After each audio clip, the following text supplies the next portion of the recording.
We have to invest in future.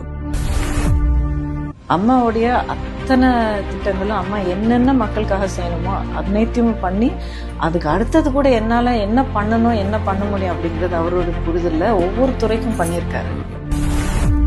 You have to pick your battles என்று சொல்வார்கள். பெருமதிப்பிற்குரிய ஐயா எடப்பாடி அவர்களிடத்திலே ஒன்று தஞ்சையை பாதுகாக்கப்பட்ட வேளாண் மண்டலமாக அறிவிக்க வேண்டும். அறிவித்தார். இந்திய ஜனநாயகத்தை இன்னும் யாரா பாதுகாக்க முடியும்?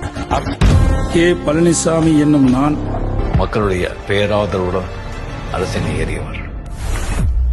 அப்படி ஒரு மிகப்பெரிய வரவேற்பை பெற்ற ஒரு முதலமைச்சர் அவர். இதெல்லாம் ஒரு தலைவனுக்கான ஒரு பண்பு, ஒரு கண்ணியமான ஒரு குணங்கள் அது அவர்கிட்ட இருக்கு. இது பெரியாரோட ஸ்டைலோட கார்பன் காப்பி இல்ல, அண்ணாவோட ஸ்டைலோட கார்பன் காப்பி இல்ல.